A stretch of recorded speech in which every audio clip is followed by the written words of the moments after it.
Bab 41 Keluarga Zhu yang terkejut. Matahari belum terbenam di barat, dan pijarannya belum berubah menjadi kemasan. Zhu Ping'an telah mengantar pulang calo tua itu. Anak-anak di desa sedang bermain elang dan ayam, termasuk teman bermain mereka anjing hitam dan Erniu. Anjing hitam berperan sebagai elang, kedua sapi berperan sebagai ayam tua, dan sekelompok anak-anak mencicit dan menjerit saat bermain, dan mereka semua tampak seperti monyet lumpur. Melihat Zhu Ping'an kembali mengendarai calo tua, sekelompok anak berteriak agar Zhu Ping'an ikut bermain. Kalian bersenang-senanglah, saya harus pulang, kalau tidak saya akan dipukuli lagi. Zhu Ping'an menolak rombongan anak nakal sambil menunggangi punggung lembu itu.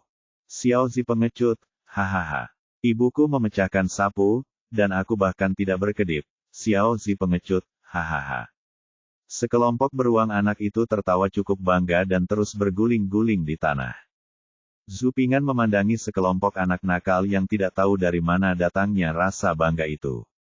Dia tidak bisa berkata-kata. Kalian sedang bermain elang dan ayam, menggelindingkan bola di tanah, dan saling melempar tanah ke tubuh masing-masing untuk melihat apakah bulunya kering. Mengendarai calo tua kembali ke rumah, rumahnya tidak lagi sama seperti kemarin, tapi juga terjadi pertarungan aneh antar kakak ipar. Kakek itu kuat dan menekan dua masalah uang. Tidak peduli betapa tidak puasnya bibi keempat, ibu dan bibi ketiga, mereka hanya bisa menyerah. Di era feodal ini, kesalehan berbakti adalah gunung yang tak seorang pun berani untuk tidak patuh. Tapi daripada menyebutkan dua keping uang itu, kita bisa membicarakan hal lain. Lagi pula, ini bukan waktunya memasak, dan kakak ipar, yang tampaknya sangat berbeda satu sama lain, sedang bekerja di halaman, dengan cara yang aneh, sementara kamu dan aku sedang ngobrol sinis.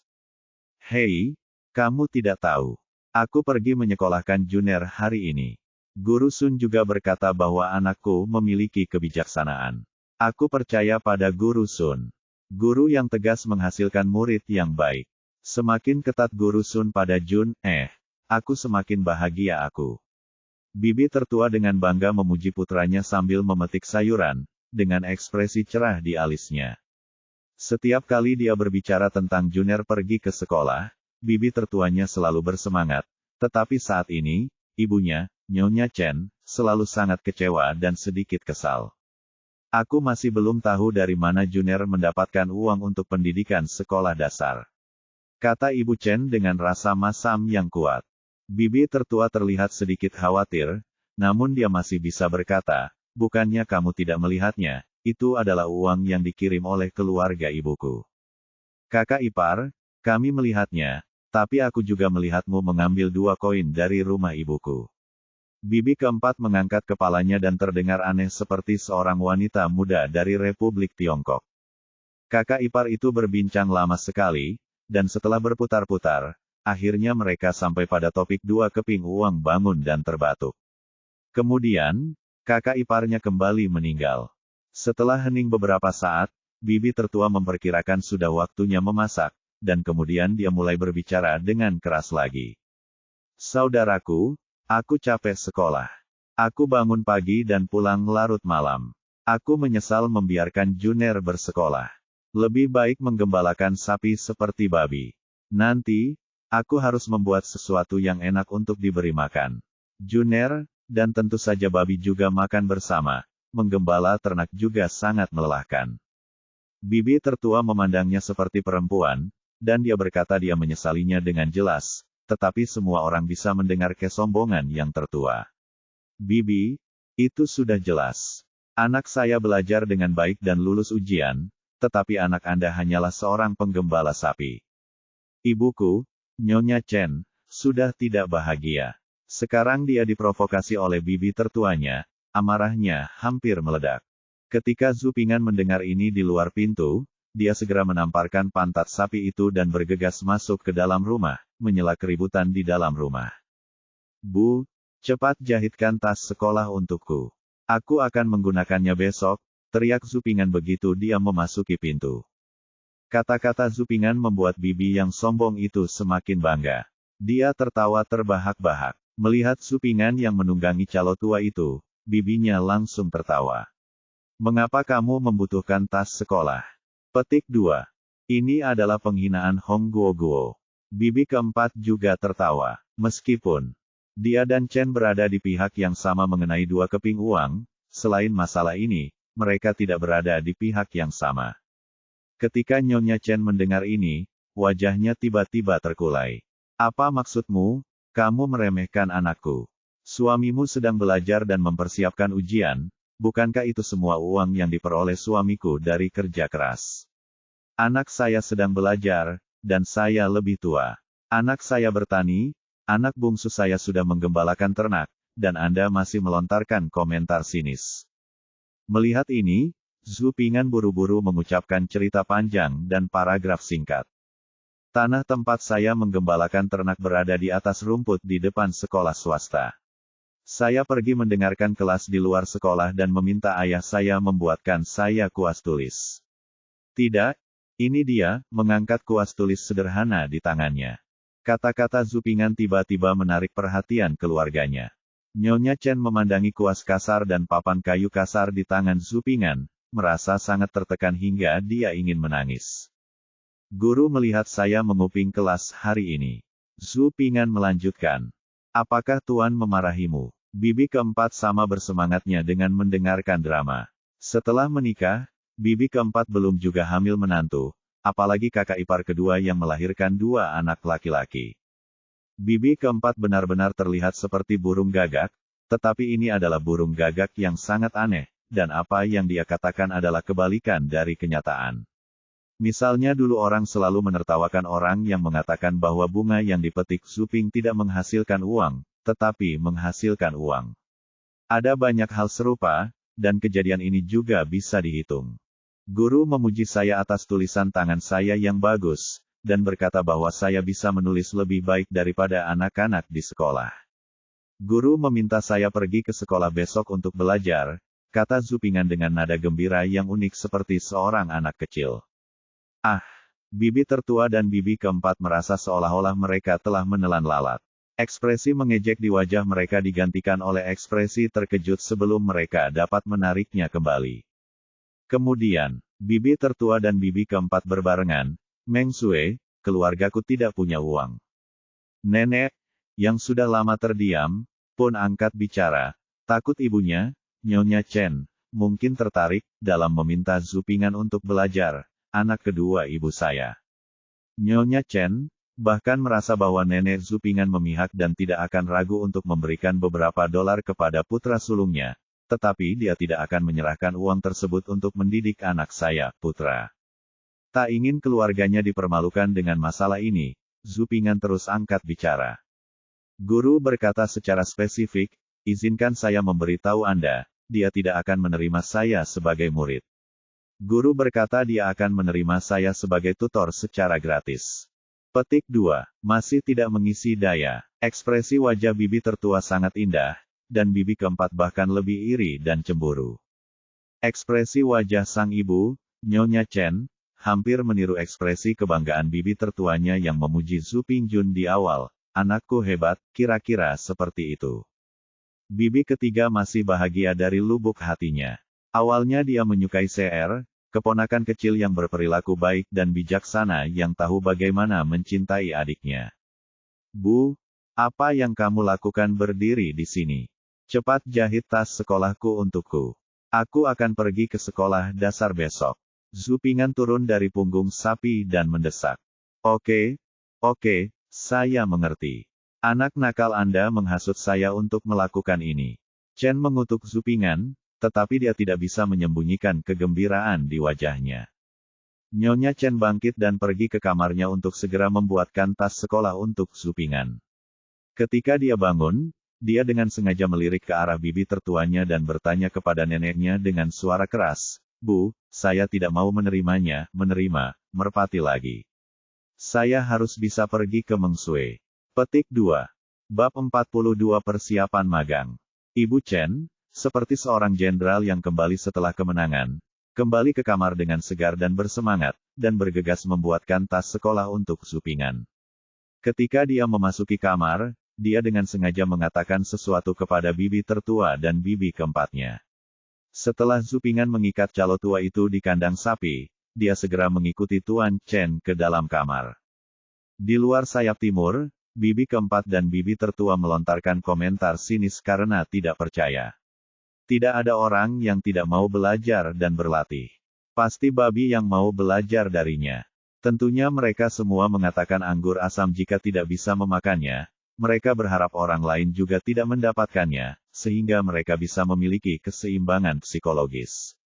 Setelah Nyonya Chen kembali ke kamarnya, dia merasa sedikit khawatir. Dia tidak bisa membuat tas sekolah sendiri. Tas sekolah ulama zaman sekarang berbentuk kotak portabel kecil yang terbuat dari kayu atau bambu. Untuk menonjolkan mutunya, bahan dan pengerjaannya harus diperhatikan. Ini semua pekerjaan pertukangan. Nyonya Chen mungkin sangat gembira ketika dia setuju di halaman. Baiklah, Sier, ayahmu akan membuatkan tas sekolah untukmu ketika dia datang. Ayahmu melakukan pekerjaan dengan baik di bidang pertukangan kayu, kata Chen sinis.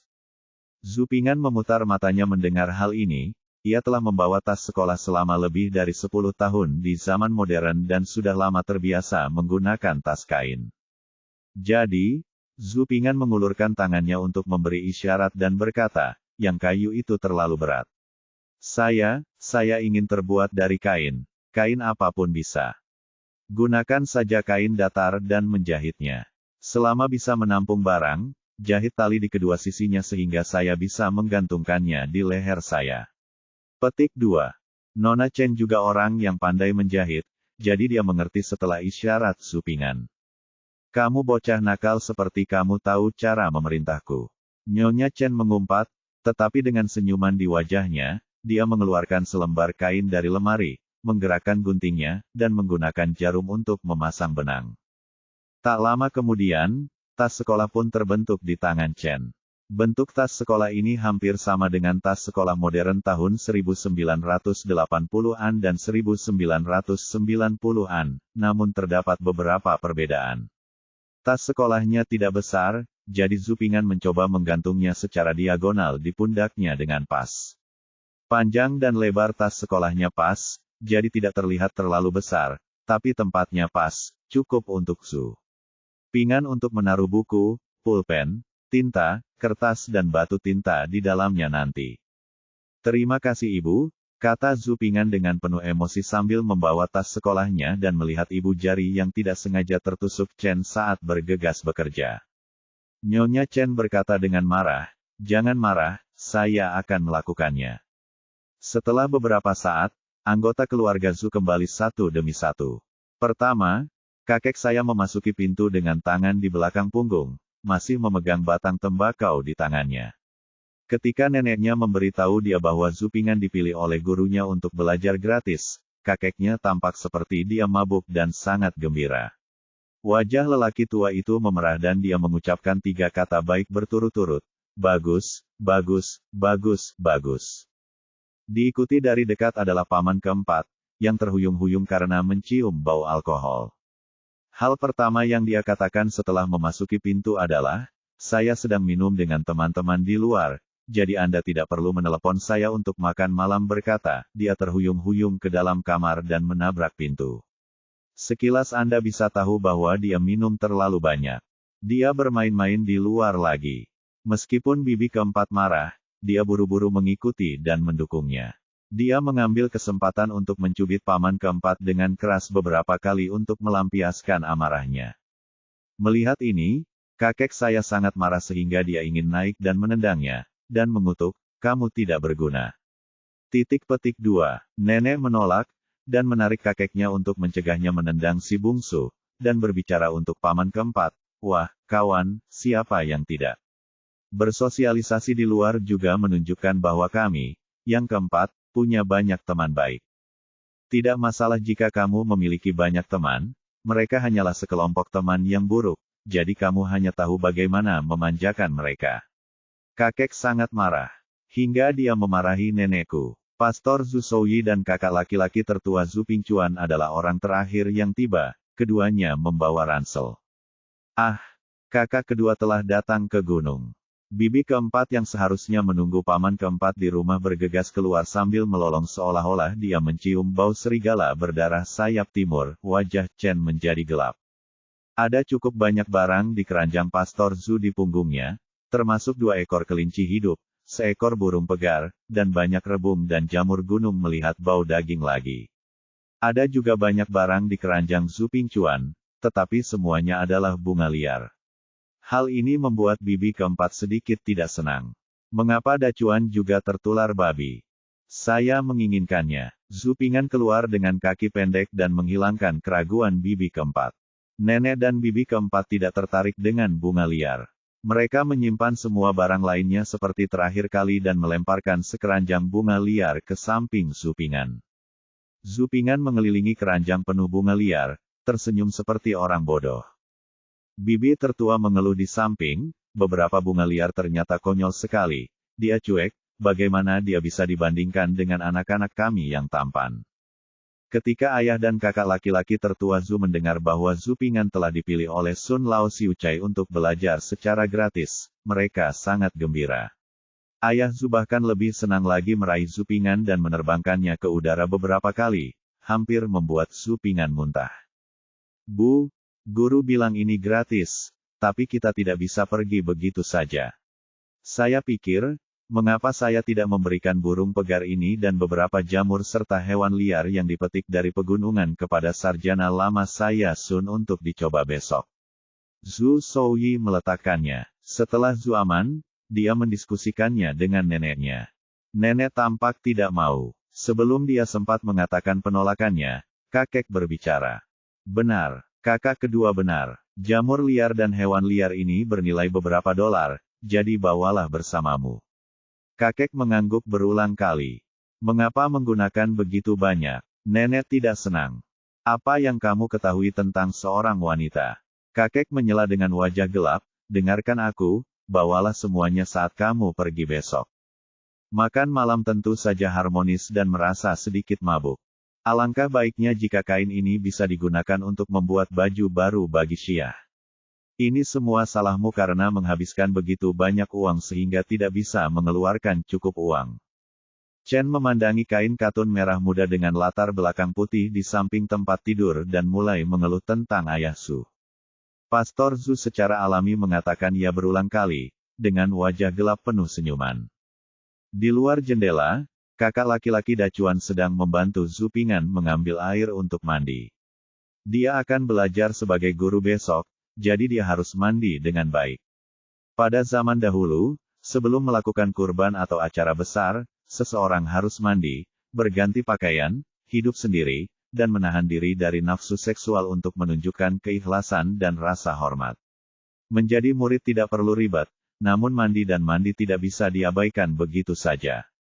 Oh, ngomong-ngomong, saya membawa spray katun biru sebagai mas kawin. Tolong segera ambilkan untuk saya, dan saya akan membelikan beberapa baju baru untuk CR.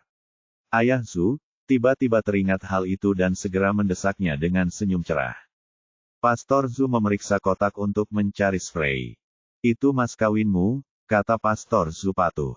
Apa yang kamu tahu? Saya senang melakukannya. Nyonya Chen menendang keras Pastor Zhu dan mendesak, cepat. Babak 43, menarik anak laki-laki. Merupakan tradisi lama bagi masyarakat Tiongkok untuk menghormati guru mereka. Pada dinasti Zhou, ritual memberi penghormatan kepada guru sudah dipraktikkan, dan saat ini terdapat seperangkat etiket lengkap dalam menyembah guru. Upacara pemagangan Zhu Ping'an diadakan di sekolah swasta. Ayah Zhu, Chen dan Bibi yang mengirim saudara Jun ke sekolah menyaksikan seluruh proses, menyaksikan Zhu Ping'an berlutut, beribadah, menyajikan teh, dan merespons di bawah bimbingan guru Sun. Yang penting belajar itu tekun. Jangan lupa rajin kalau masuk akademi. Lampu jam 3 menyala, ayam menyala jam 5. Saatnya laki-laki belajar. Jika kamu berani mengendur, penguasa di tangan majikan tidak akan membiarkanmu pergi begitu saja. Setelah upacara pemagangan, sarjana tua Sun menegur. Saya mematuhi perintah tuanku. Zhu Ping'an membungkuk dan berkata dengan hormat. Sarjana tua Sun memelintir janggutnya dan mengangguk. Puas? lalu mengambil satu set 4 harta karun belajar bekas dari meja dan memberikannya kepada Zhu Ping'an. Kumpulan 4 harta karun belajar ini digunakan oleh saya di rumah saya, tahun-tahun awal. Aku memberikannya kepadamu hari ini. Jangan mengecewakanku. Dia merawatnya dengan baik dan memberinya 4 harta pelajaran. Zhu Ping'an sedikit malu menerimanya. Diberikan oleh yang lebih tua. Sun Lao Xiucai berkata dengan wajah muram. Para tetua memberikannya kepadaku, tapi aku tidak berani menolak. Zhu Ping'an tidak punya pilihan selain menerimanya dan membungkuk lagi untuk berterima kasih kepada Tuan Sun. Sarjana Tua Sun melambaikan tangannya dengan acuh tak acuh dan menasihati Zhu Ping'an untuk memanfaatkan 4 harta belajar dengan baik, rajin belajar, dan tidak mengecewakan dirinya sendiri. Setelah upacara pemagangan selesai, Pastor Zhu dan Nyonya Chen datang untuk mengungkapkan rasa terima kasih mereka kepada Guru Sun. Mata Nyonya Chen memerah karena rasa terima kasih, dan Pastor Zhu mendorong keranjang berisi barang-barang yang dibawanya setelah mengungkapkan rasa terima kasihnya. Ketika Sun Lao Xiucai melihat apa yang dibawakan ayah Zhu, dia bertanya kepada Zhu Ping'an, saya meminta Anda untuk memberitahu keluarga Anda kemarin bahwa Anda tidak akan berhenti berkultivasi. Tetapi Anda lupa memberitahu saya. Zhu Ping'an menggelengkan kepalanya berulang kali. Nyonya Chen kemudian berkata, guru berbaik hati menerima babi-babi itu untuk dipelajari secara gratis. Keluarga kami sangat berterima kasih. Ini adalah sedikit kebaikan dari kami. Tidak bernilai beberapa dolar. Ayahnya memetiknya di pegunungan. Sun Lao Xiucai menolak, tapi Chen Tuan Zhu dan ayahnya bersikeras. Tapi Sun Lao Xiucai tidak punya pilihan selain menerima tawaran itu karena dia tidak bisa menolak. Tentu saja, Pastor Zhu dan Nyonya Chen akan mengirimkannya ke rumah cendekiawan tua Sun. Jika tidak, cendekiawan tua itu mungkin tidak dapat membawanya pulang. Bibi tertua sampai sekarang tidak memastikan bahwa memang Tuan Sun yang mengambil Zhu Ping'an secara gratis, dan dia sangat cemburu. Tentu saja, setelah pulang ke rumah, Bibi tertua juga menceritakan kabar buruk tersebut kepada Bibi keempat. Bibi keempat yang bermulut gagak itu tertegun lama sebelum dia mengatakan sesuatu seperti sial karena babi itu hilang. Bibi sedikit harapan. Setelah upacara pemagangan, Pastor Zhu, Nyonya Chen dan Bibi tertua juga turun gunung. Mereka tidak dapat menghalangi ajaran cendekiawan tua Sun, bukan? Setelah berhasil mendaftar di sekolah swasta, Zhu Ping'an benar-benar mengambil langkah pertamanya di era ini. Meski ini hanya langkah kecil, namun merupakan langkah kritis. Jika Anda tidak bersekolah, bagaimana Anda bisa berhasil di dinasti yang aturannya adalah ujian kekaisaran? Dengan ajaran guru, bahkan jika Anda bertindak lebih cerdas dan berbeda dari orang biasa, tidak ada yang akan mengatakan apapun karena Anda adalah seorang sarjana. Buku memiliki keindahan tersendiri seperti batu giok, dan buku memiliki rumah emasnya sendiri. Para sarjana mengetahui segalanya tentang dunia tanpa keluar. Orang akan menghubungkan semua hal luar biasa dengan membaca. Namaku Li Xiaobao, siapa namamu? Teman satu meja Zhu Ping'an adalah seorang anak laki-laki gemuk yang sangat lucu, jauh lebih gemuk dari dirinya sebagai anak laki-laki yang gemuk. Dia sangat menyayangi dirinya sendiri. Namaku Zhu Ping'an, jawab Zhu Ping'an sambil meletakkan barang-barangnya di atas meja. Si kecil gendut berinisiatif membantu menggiling tinta, dan cakar si kecil gendut mengeluarkan suara berderak. Saudaraku Si, kamu di sini untuk menemaniku. Biar ku beritahu, guru sangat kejam. Zhu Pingjun kebetulan berada di depan Zhu Ping'an.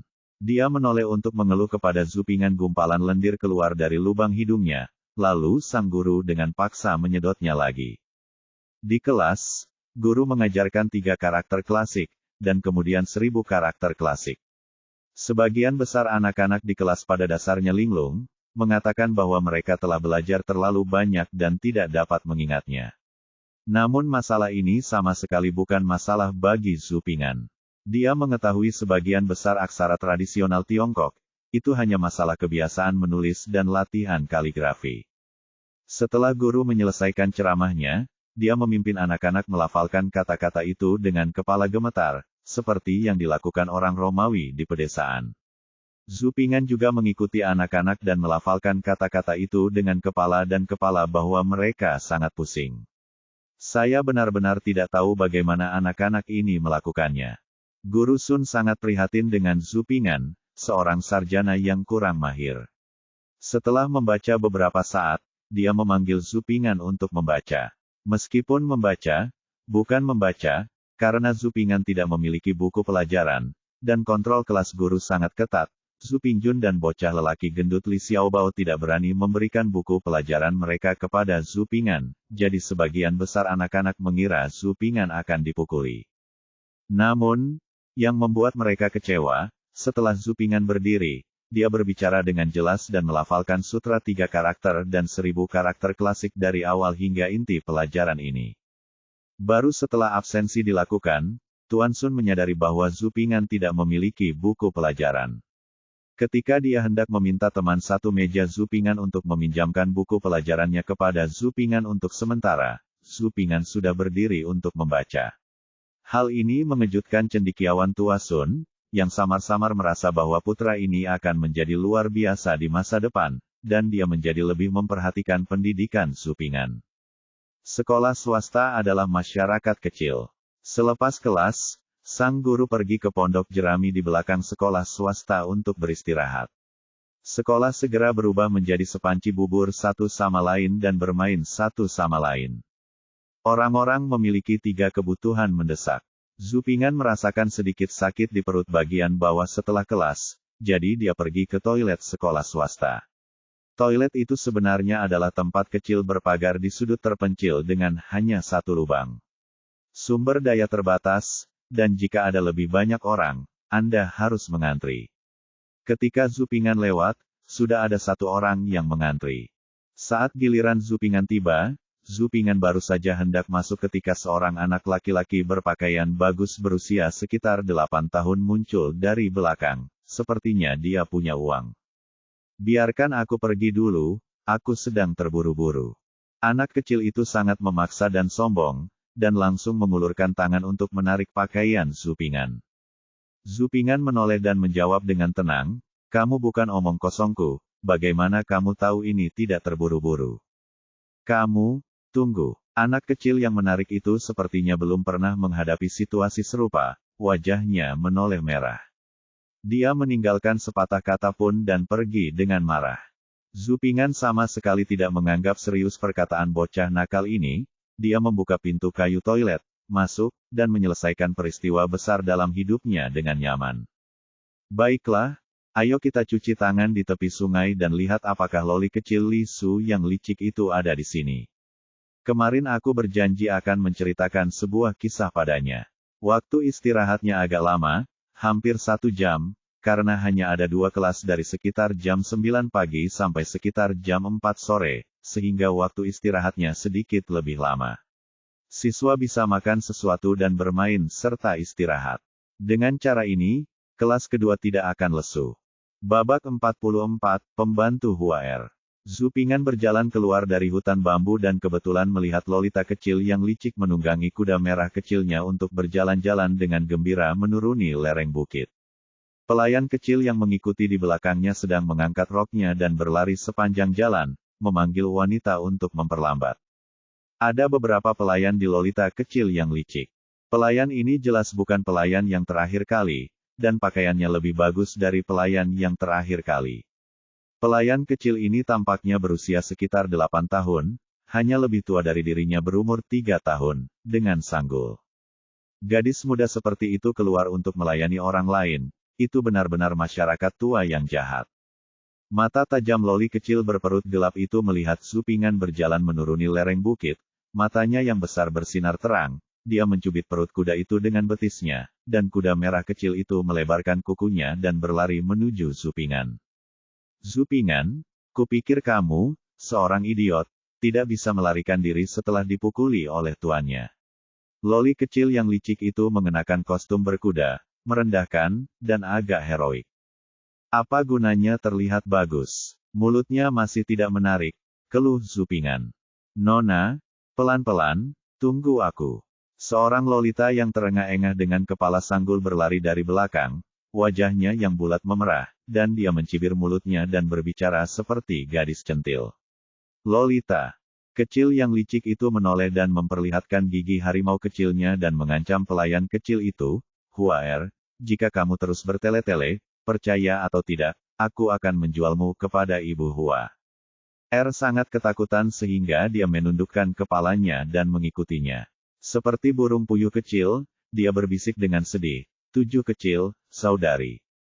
Nona, pelayan, ini adalah produk unik dari masyarakat feodal juga tidak ada niat untuk mengubah semua ini, dan dia bukanlah perawan Maria miliknya dengan lingkaran cahaya. Tampaknya di zaman kuno, ada pepatah tentang mahar pembantu. Di dinasti di mana baju merah menambah keharuman, pemikiran yang mengakar adalah bahwa lebih baik mengikuti arus daripada dipukuli sampai mati. Dalam sebuah dinasti, Anda harus melakukan hal-hal yang sejalan dengan dinasti tersebut. Cepat ambil barang-barang yang kubawa. Loli kecil yang jahat itu memerintahkan pelayan kecil itu untuk mengambil barang-barang itu. Setelah mendengarkan instruksi wanita muda itu, Huaer mengangkat roknya dan berlari menuruni gunung. Zhu Ping'an memandang ke arah Lolita kecil yang licik dan tahu bahwa dia telah meminta pelayan kecil bernama Huaer untuk mengambilkan makanan. Ayo pergi ke sungai. Di sana sejuk. Zhu Ping'an ingin pergi ke sungai untuk mencuci tangannya. Jadi dia menyarankan agar Lolita kecil yang teduh pergi ke sungai. Lagi pula jaraknya tidak jauh, jadi Loli kecil yang licik itu hanya mengerutkan bibirnya dan tidak keberatan. Setelah mencuci tangannya, Zhu Ping'an menemukan batu bersih untuk diduduki, dan bersiap untuk mulai berbicara tentang condor shooting. Loli kecil yang licik di sini menunggu Huaer meletakkan selimut di atas batu sebelum duduk di atasnya. Huaer juga menemukan selimut kecil, membentangkannya di atas batu, dan duduk di atasnya. Nona, setelah Huaer membantu Loli kecil yang licik itu duduk, dia menyerahkan kotak termos di tangannya kepada Loli kecil yang licik itu. Loli kecil yang licik itu menjilat bibirnya dan memberi isyarat kepada pelayan untuk menyerahkan kotak termos kepada Zhu Ping'an. Nona, ini yang secara khusus diminta oleh Tuan untuk dimasakkan untukmu. Pelayan kecil itu cemberut, dan bosnya tidak senang. Terlalu banyak bicara. Jangan dengarkan condor. Li Su, si Lolita kecil yang licik, menatap pelayan kecil itu dengan tidak senang. Ternyata setelah pulang ke rumah, Loli kecil yang licik menceritakan kisah legenda pahlawan condor kepada para pelayan kecil yang melayaninya, termasuk pelayan pribadi bernama Huaer ini. Para pelayan kecil terlalu bersemangat untuk mendengarkan ini, dan mereka semua menantikan untuk mendengar tindak lanjutnya. Dan pelayan kecil Huaer memandang Zhu Ping'an dengan tidak percaya. Adik laki-laki inilah yang berbicara tentang menembak burung nasar. Setelah dipelototi oleh Loli kecil yang licik, bos Huaer Cai dengan enggan menyerahkan kotak makanan itu kepada Zhu Ping'an. Zhu Ping'an mengambil kotak makanan dan membukanya, matanya langsung berbinar. Kotak makan siangnya berisi daging babi goreng berwarna emas. Bukankah dikatakan bahwa hidangan ini adalah hidangan kekaisaran keluarga Zhang dari 3 provinsi timur laut pada masa Republik Tiongkok? Renyah di luar dan empuk di dalam, dengan jumlah asin dan manis yang pas. Juru masak di keluarga kecil Loli benar-benar enak. Entah kamu memberitahuku atau tidak, kamu tidak akan dimakan jika kamu tidak memberitahuku. Loli kecil yang jahat itu memandang tatapan makan Zhu Ping'an dengan jijik dan mendesaknya berulang kali. Zhu Ping'an menjilat lidahnya dan bersiap untuk berbicara. Loli kecil yang licik semakin membenci Zhu Ping'an ketika dia melihatnya menjilat lidahnya. Dia benar-benar tidak bermoral dan malang. Sambil makan, Zhu Ping'an terus berbicara tentang pertemuan pertama Guo Jing dengan Huang Rong, yang berpakaian seperti seorang wanita. Lolita kecil itu mendengarkan dengan penuh minat, mengeluarkan sekantong kecil buah yang diawetkan dan memasukkannya ke dalam mulut kecilnya. Huaer, pelayan kecil berkepala sanggul, memiliki pendapat yang sangat berbeda tentang Zhu Ping'an sejak dia mulai berbicara tentang menembak burung condor. Dia adalah adik laki-laki yang lucu, adik laki-laki yang berbakat, dia bisa bercerita sambil makan. Saudara laki-laki. Tidak ada awan di langit, terik matahari di atas, tidak ada angin sama sekali, dan pepohonan di tepi sungai berdiri lesu dan malas. Namun, sedikit Loli dan Loli, keduanya terpesona dengan apa yang mereka dengar. Ketika Zhu Ping'an selesai makan semua daging goreng di kotak makan siang, dia kebetulan berbicara tentang bagian di mana Huang Rong membuat ayam pengemis untuk memikat Hong Qigong. Zhu Ping'an melihat ke kotak makanan yang kosong, menatap ke langit, dan merasa mengantuk saat istirahat. Aku harus pergi ke kelas. Mari kita bicarakan itu lain kali. Zhu Ping'an mengembalikan kotak makan siang ke Loli kecil yang licik dan berlari menuju sekolah. Lolita kecil yang licik, Li Su, memandangi sosok Zhu Ping'an yang mundur, menghentakkan kakinya, dan mengutuk, orang jahat ini, makan saja semuanya dan lari. Nona, lain kali mari kita lebih berhati-hati, menyarankan dengan suara rendah. Loli kecil yang licik itu memelototinya, bukankah kamu masih memberikannya padanya? Mengapa kamu membiarkan dia pergi lagi sekarang? Pelayan kecil Huair menutup mulutnya karena malu, berpikir dalam hati, tahukah kamu itu sebelumnya? Apakah adik kecil ini berbicara tentang condor syuting?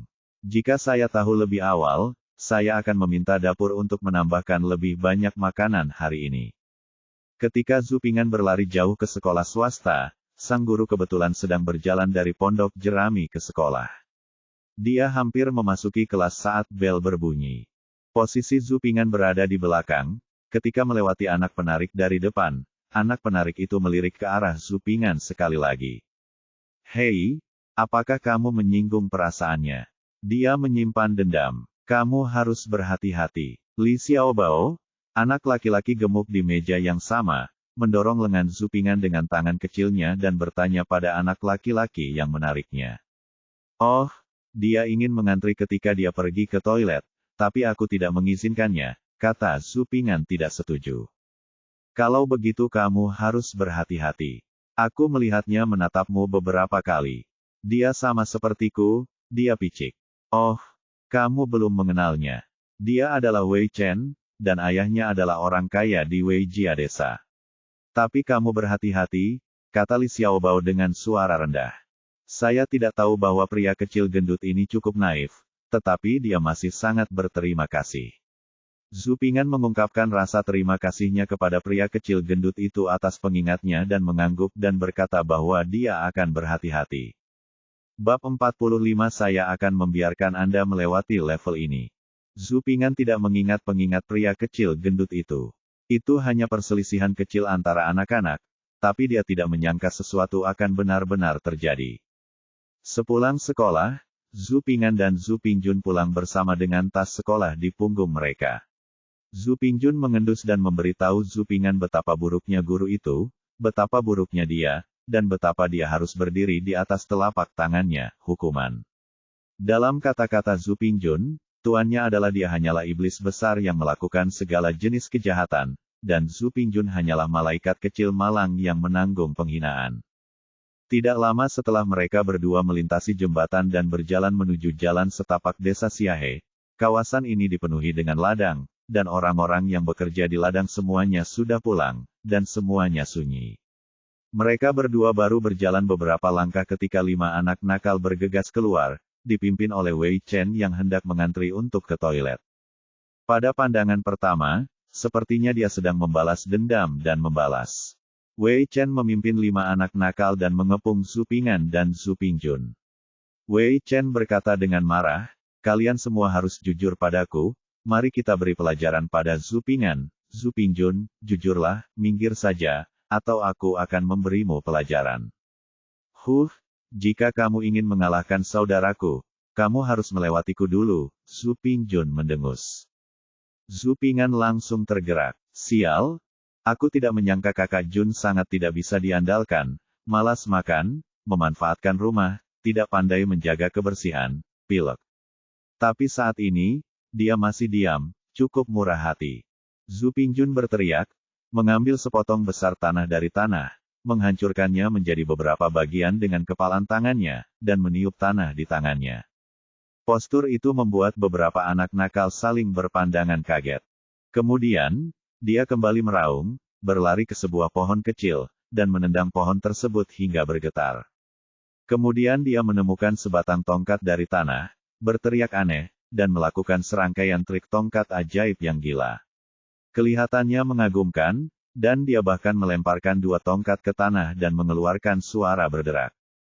Setelah bermain beberapa saat, Zhu Pingjun membuang tongkat itu dengan terengah-engah, duduk di pinggir jalan, merentangkan tangannya, tersedak air mata dan berkata, "Sial, aku lelah, aku akan menghitung kalian melebihi level ini." Petik 2 titik. Petik 2. Kamu telah lulus ujianku ini, dan kamu telah lulus. Ini adalah gaung yang jelas dari apa yang dia katakan di awal, bahwa jika dia ingin mengalahkan saudaraku, dia harus lulus ujianku terlebih dahulu. Zen Nima tidak bisa diandalkan seperti biasanya. Zhu Ping'an mengeluh dalam hatinya. Terserah kamu. Wei Chen mencibir, berjalan mengelilingi Zhu Pingjun, dan memimpin 5 anak nakal mengelilingi Zhu Ping'an sendirian. Ahem, mari kita bicara baik-baik. Zhu Ping'an memandangi 5 anak nakal yang 2 atau 3 tahun lebih tua dari dirinya, dan menimbang tubuh kecilnya dipukuli, jadi hanya bisa ditunda. Wei Chen mencibir dengan nada menghina, "Sekarang aku tahu ada yang ingin kukatakan, kenapa kamu tidak membiarkan aku pergi ke toilet dulu? Beraninya kamu mengatakan bahwa aku bukan omong kosongmu, bagaimana kamu tahu kalau dia ada di dalam terburu-buru? Apakah menurutmu dia harus dipukuli?" Petik 2. Keempat anak nakal di sekitar Wei Chen berteriak bahwa mereka harus dipukuli jika mereka bertindak terlalu jauh. Zhu Ping'an tidak bisa berkata-kata. "Saya tidak mengatakan ini hanya karena Anda menyeret saya ke bawah karena sikap arogan Anda. Anda lebih suka memukulinya. Oke, jika kamu berpikir aku bilang kamu bukan orang yang menyebalkan, maka aku akan mengubah nada bicaraku. Kalau begitu aku akan mengubah nada bicaraku. Kamu benar-benar bodoh." "Oke," kata Zhu Ping'an dengan tenang. Dia hanya tidak menyukai sikap kiri Wei Chen. Hal terburuk yang bisa dia lakukan adalah dipukuli oleh beberapa anak nakal.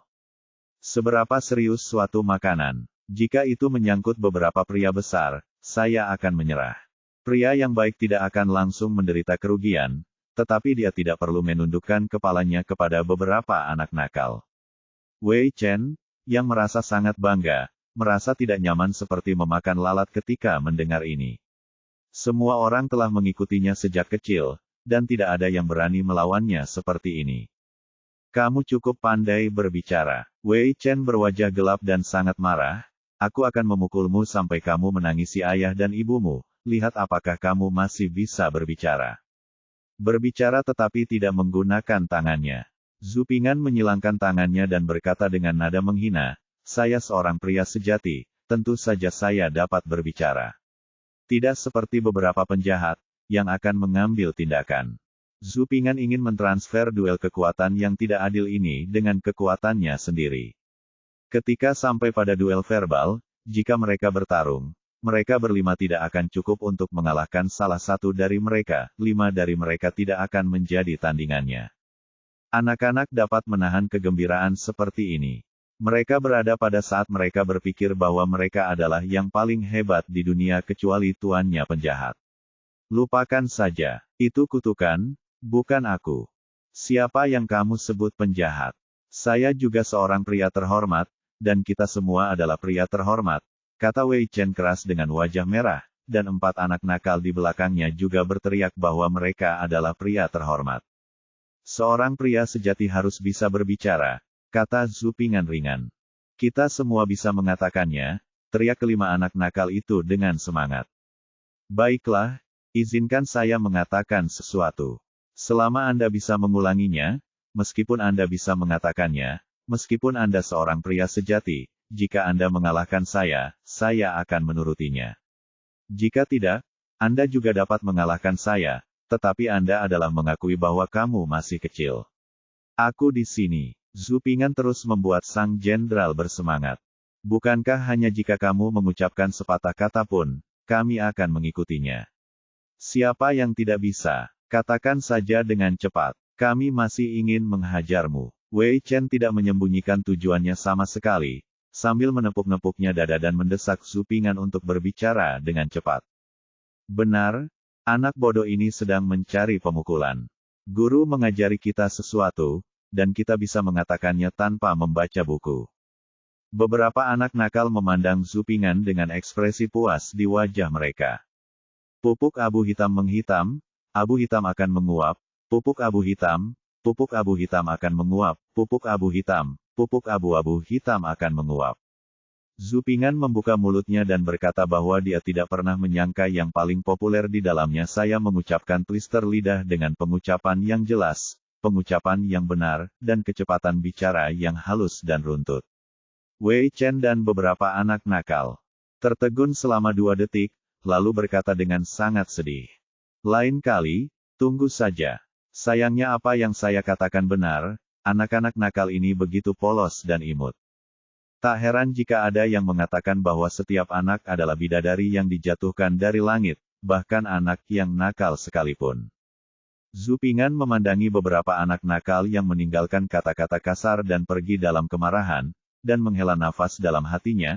Anak-anak tetap tidak bersalah, bahkan jika mereka membalas, mereka sangat polos dan imut, dan mereka melakukan apa yang mereka katakan. Pada titik ini, saya percaya bahwa kebanyakan orang dewasa tidak sebaik anak-anak. Sekalipun mereka adalah anak-anak yang nakal, kebanyakan orang dewasa tidak dapat menandingi mereka, karena ketika orang dewasa, mereka belajar untuk menarik kembali perkataan mereka. Bab 46 Ki Ungu membumbung ke langit. Betapa menyilaukannya sinar matahari di siang hari, betapa lembutnya cahaya bulan di malam hari. Bulan yang cerah menggantung tinggi di langit yang gelap, dan cahaya redupnya seperti kain kasa tipis, berkibar dan terpantul di luar jendela, seperti lapisan pecahan perak yang ditaburi kilauan. Udara panas musim gugur yang unik masih menolak untuk menghilang di malam hari, dan katak yang bersembunyi di rerumputan mulai bermain liar, berkicau, parau, parau, parau. Keluarga Zhu sudah tertidur, dan Zhu Ping'an minyaknya lampu di dalam bilik masih menyala, dan kakak tertua Zhu Pingcuan juga mulai mendengkur. Di bawah lampu minyak, Zhu Ping'an sedang menulis dan menyalin buku teks, 3 karakter klasik, yang dipinjam dari Zhu Pingjun.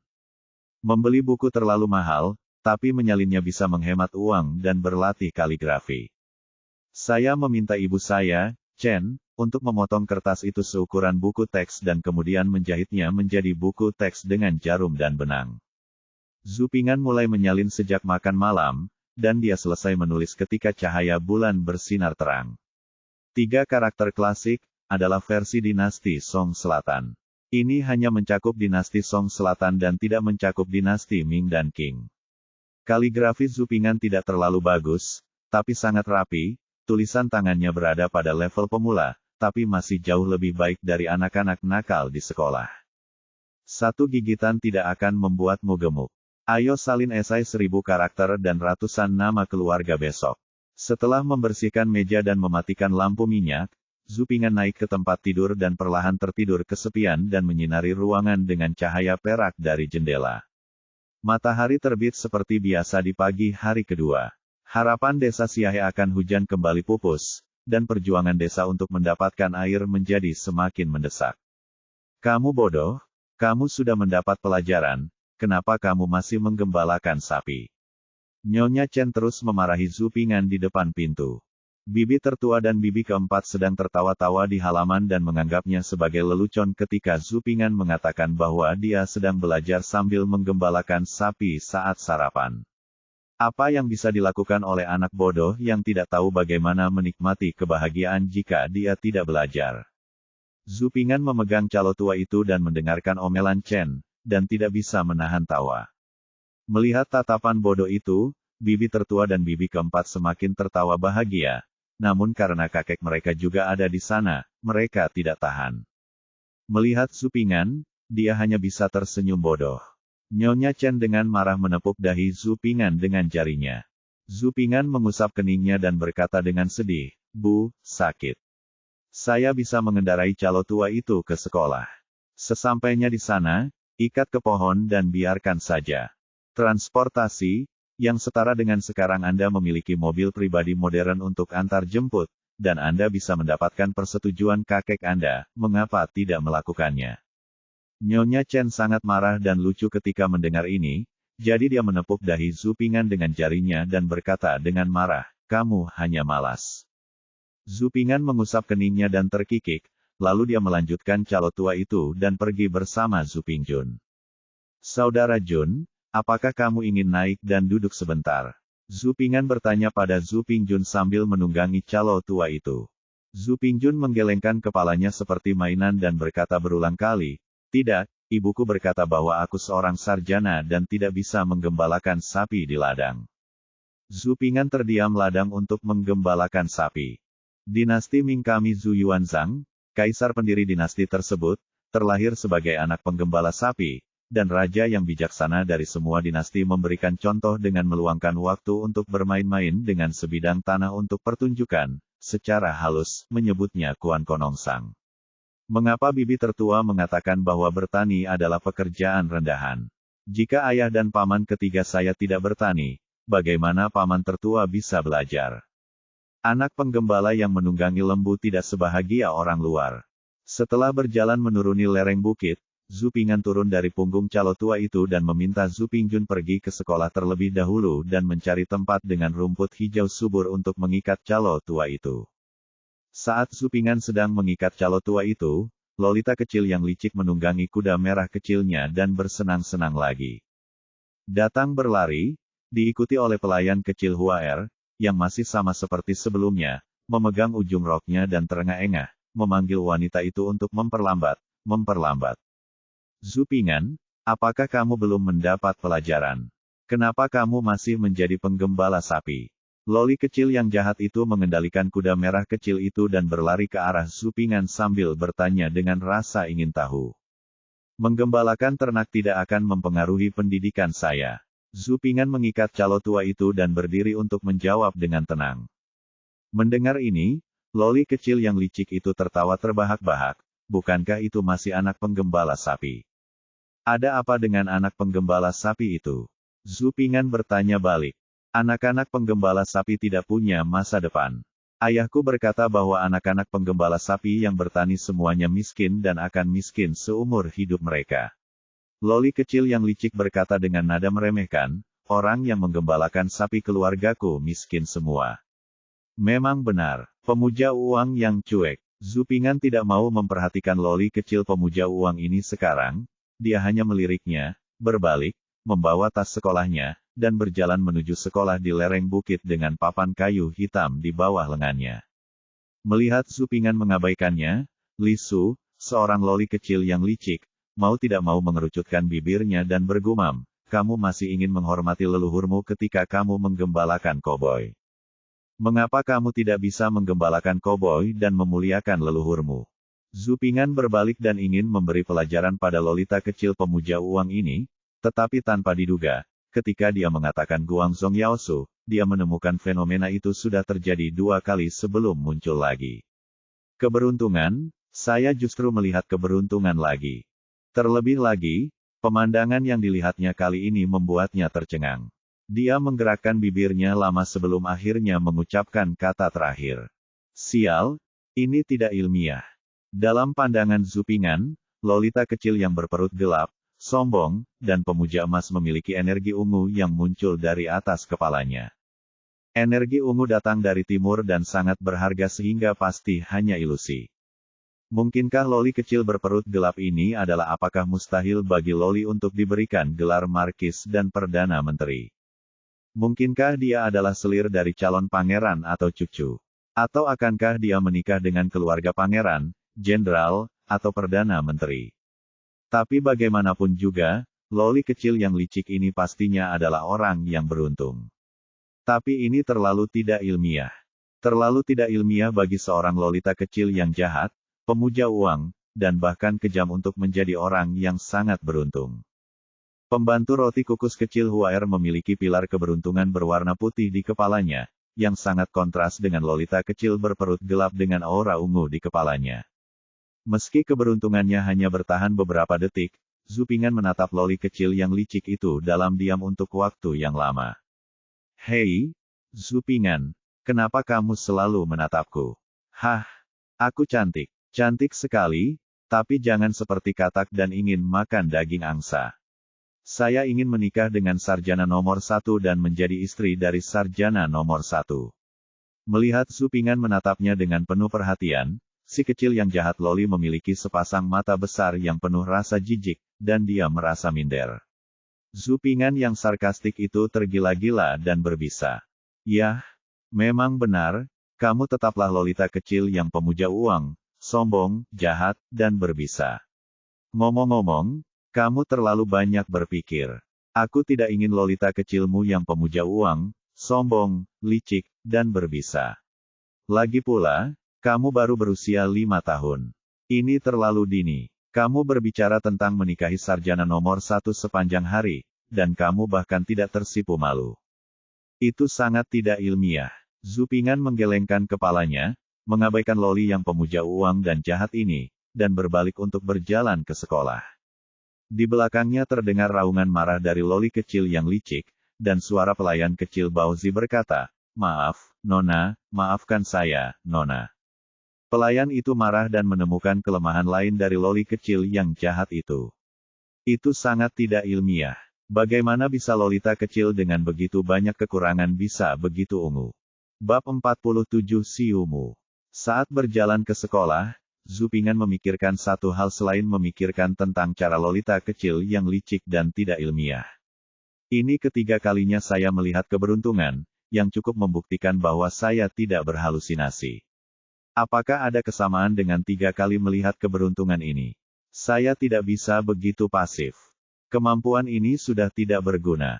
Yang pertama adalah ketika kami sedang makan malam di rumah, yang kedua adalah ketika kami sedang memuja nenek moyang kami, dan yang ketiga adalah ketika kami hanya ingin memberi pelajaran kepada si kecil berbisa, Lolita, yang ketiga kalinya tidak ada kesamaannya. Apalagi tidak ada pola sama sekali dalam 3 hari ini.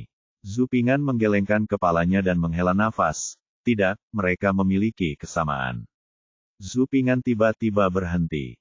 Setiap kali saya melihat keberuntungan, sepertinya ada hubungannya dengan aktivitas mental saya. Sepertinya aku harus bekerja keras. Jangankan menghormati leluhur, setidaknya biarkan keluargaku menjalani kehidupan yang lebih baik. Petik 2. Daripada memuja leluhur yang membosankan, lebih baik bekerja keras untuk menghormati leluhur kita. Salah dengan anak penggembala itu. Kenapa Niuwa tidak bisa memuliakan leluhurnya? Mungkinkah dikatakan bahwa Guangzhong Yaosu berarti dia bisa melihat keberuntungannya jika dia memiliki pemikiran ini di dalam hatinya? Tapi kenapa sekarang kamu ingin menghormati leluhurmu, tapi kamu sendiri tidak bisa melihatnya? Mungkin perlu beberapa saat. Lupakan saja. Ayo coba lagi dalam 2 hari, pokoknya tidak perlu terburu-buru. Zhu Ping'an menggelengkan kepalanya, membuang pikiran ini, dan berjalan cepat ke ruang kelas. Perkuliahan di sekolah swasta sangat acak, sangat berbeda dengan pengajaran modern. Perbedaan terbesarnya adalah sekolah swasta benar-benar dapat mendidik siswanya sesuai dengan bakatnya dan berbeda-beda dari orang ke orang. Ada lebih dari 20 siswa di sekolah swasta. Master Sun dapat membiarkan mereka membaca buku yang berbeda sesuai dengan tingkat penguasaan mereka yang berbeda. Misalnya, setelah Guru Sun menemukan buku teks 3 karakter klasik yang disalin oleh Zhu Ping'an, dia merasa bahwa penguasaan Zhu Ping'an jauh lebih unggul daripada anak-anak lain, jadi dia mulai memberikan pengajaran tambahan kepada Zhu Ping'an tentang Analek Konfusius saja. Untuk anak-anak lainnya, Guru Sun juga secara sadar meminta beberapa anak untuk melafalkan 20 atau 30 kalimat lebih banyak sesuai dengan kondisi mereka yang sebenarnya. Meskipun dia baru saja mengalami konflik verbal dengan si kecil yang licik, Zhu Ping'an masih pergi keluar hutan bambu untuk mengajari si kecil yang licik dan pelayan sanggulnya tentang menembak burung nasar saat istirahat beberapa air sungai dan makan. Loli kecil yang licik menyiapkan makanan lezat lebih awal dan menunggu lama Zhu Ping'an. Dia membeli banyak makanan dan sepertinya makan lebih banyak hari ini dari biasanya. Pelayan kecil berkepala sanggul, Huaer di seberangnya menutup mulutnya dan mengangkat bahu, jelas tertawa. Zhu Ping'an melanjutkan alur cerita kemarin. Kedua gadis kecil itu mendengarkan dengan seksama, terkadang mengerutkan kening dan kemudian menjadi gugup, terkadang bertepuk tangan dan kemudian merasa bahagia. Ketika disebutkan bahwa Ouyang Ke dan Ouyang Feng pergi ke Pulau Bunga Persik untuk melamar Huang Yaoshi dan bersaing dengan Guo Jing untuk mendapatkan Huang Rong, kedua gadis itu diliputi amarah. Ouyang Ke sangat tidak tahu malu. Bahkan Ouyang Feng bukanlah orang baik, dia hanyalah katak bau. Saat Zupingan melanjutkan untuk menjelaskan 3 soal ujian untuk menentukan kepemilikan Huang Rong, kedua gadis itu menjadi lebih gugup. Mengapa Guo Jing begitu bodoh? Bagaimana dia bisa mengaku kalah di game kedua? Untungnya, dia dihentikan. Tapi dia tidak tahu cara memainkan seruling. Ah, dari mana asalmu? Mereka menjualmu bunga. Bu, lupakan saja. Nona, kedua gadis kecil itu mengepalkan tangan mereka dengan gugup di bawah pengaruh plot. Zupingan memanfaatkan waktunya dengan baik dan menceritakan kisah itu tiba-tiba ketika Guo Jing berlutut dan menelepon ayah mertuanya. Dia tidak melanjutkan menceritakan kisah itu lebih jauh. Itu akan memakan waktu 3 hari 3 malam untuk menyelesaikan ceritanya. Diperkirakan kelas akan segera berakhir. Saya sudah selesai makan makanan di kotak makanan, dan perut saya sangat kenyang. Mari kita berhenti membicarakannya hari ini. Sekolah akan libur 2 hari besok, jadi kita tidak akan bisa membicarakan tentang condor syuting lagi. Zupingan berdiri dan berbicara dari balik kotak makanan. Siumu disebutkan oleh guru di pagi hari. Siumu mirip dengan sistem liburan hari Minggu modern. Siumu adalah waktu istirahat dan mencuci rambut. Menurut sistem Han, pejabat di Tiongkok dan Korea Utara keluar dari rumah mereka setiap 5 hari untuk beristirahat. Orang dahulu memiliki rambut panjang dan harus mencucinya dari waktu ke waktu. Mereka harus mengeringkannya dan menyanggulnya sebelum mereka bisa memakai topi kasa dan pergi bekerja. Sekolah juga mengadopsi sistem ini, tetapi waktunya berbeda, dengan 10 hari dan 2 hari istirahat, yaitu 8 hari kelas dan 2 hari liburan. Loli kecil yang licik itu tampak enggan, wajahnya terjulur, dan dia mengerutkan kening. Apa yang kamu lakukan? Kita sedang mengobrol, kenapa kamu tidak istirahat? Kita bisa ngobrol sepanjang hari tentang menggembalakan sapi. Wajah pelayan itu juga disanggul. Dia menatap Zupingan dengan menyedihkan dan mengangguk putus asa setuju dengan kata-kata wanita muda itu. Masih ada yang harus kulakukan. Zupingan menolak. Apa yang bisa terjadi padamu? Li Su, si Lolita kecil yang licik, cemberut. Saya juga harus memikirkan cara untuk menghasilkan pendapatan bagi keluarga saya. Ayah dan kakak laki-laki saya pergi ke gunung sekali dalam 2 hari terakhir. Saya menemukan Honeysakle di pegunungan terakhir kali dan menjualnya dengan harga yang mahal. Meskipun saudara saya Dacuan juga telah memetik Honeysakle untuk dikeringkan dalam beberapa hari terakhir, masa berbunga Honeysakle hanya tinggal beberapa hari lagi, dan saya masih punya, untuk menemukan hal-hal baru yang baik. Istirahat, tidur, bermain, Zupingan mengangkat jarinya dan mulai menghitung. Loli kecil berperut hitam itu berwajah hitam, menatap Zupingan sambil berguling, dan berkata dengan nada menghina, kamu adalah babi. Katakan apapun yang kamu mau. Zupingan memimpin calo tua itu ke atas lereng bukit lagi, mengikatnya, dan menyeberang di hutan bambu. Saya kembali ke sekolah lagi. Waktunya tepat, dan guru masuk dari luar. Di awal kelas ini, sang master menguji kemampuan anak-anak dalam menguasai apa yang mereka pelajari kemarin. Tentu saja Zupingan tidak memiliki masalah dan dipuji oleh sang master. Adapun Zupingjun, dia tidak tahan lagi. Dia menerima 3 pukulan lagi dari penguasa tuannya, yang membuat gigi dan mulutnya retak kesakitan. Yang mengejutkan Zupingan, Wei Chen, anak laki-laki yang memberinya masalah kemarin, juga pandai menarik-narik, dan dia juga menerima pujian dari tuannya. Sepertinya orang ini bukanlah bantal bersulam.